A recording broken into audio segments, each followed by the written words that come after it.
Hi, my name is America Dominguez Jimenez, and I am from Van Nuys, California.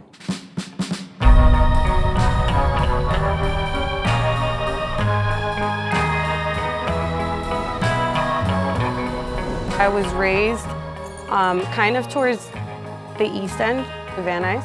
For the first 10 years of my life, I was an apartment kid. I grew up in a little cul-de-sac.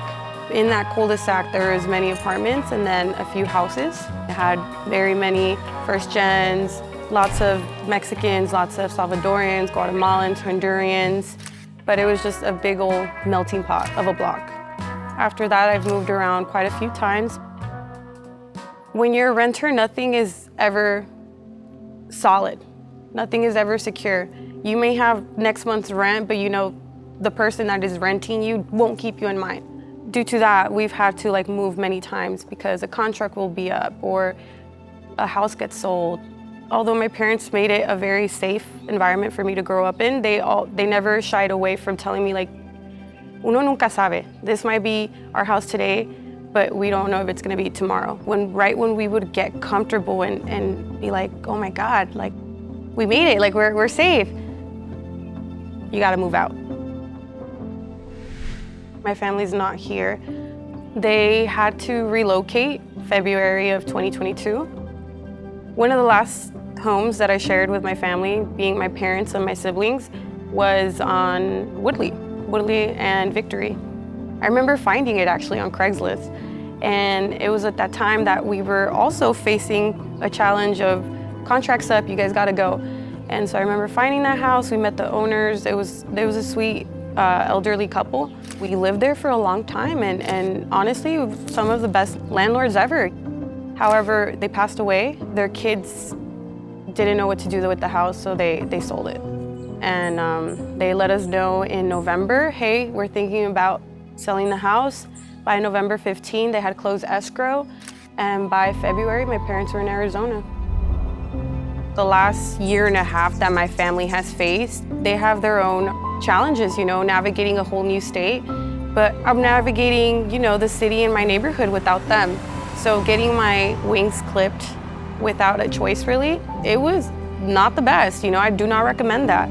However, it made me realize that the community and people that are gonna back me up have been there the entire time. And even now, as I grow up, as I evolve, and as I navigate my neighborhood more, I keep finding people that are just amazing. One thing I can say about the community in Van Nuys is they're very authentic. They're very tough. It takes a lot of strength to go through the trials and tribulations that you're faced in that area, or just being an immigrant family, because that's what a lot of our neighborhood is made up of, immigrant families.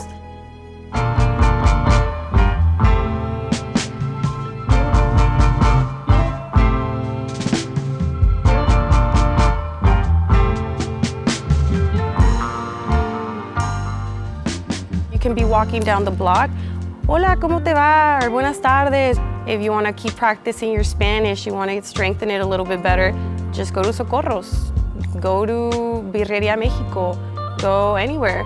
It's a great neighborhood and it's deeply rooted in its people. There has been change, but there has also been a lot of things that are left as is. That being with small mom and pops or the newsstand on Victory and Van Nuys Boulevard. It's been there forever and it's gonna stay there. I've definitely noticed a lot of out-of-towners, but I've also noticed a lot of the same families that are still there. Sometimes I run into old neighbors. I'm like, hey, are you still at the block? Yeah, I'm still here. We're not leaving. But for the most part, I'll take the change that it's going through because it's still at a slower pace than in other places. And I feel like Van Nuys has just been Van Nuys for so long that in order for there to be a big change, it's gonna have a couple soldiers trying to stop it.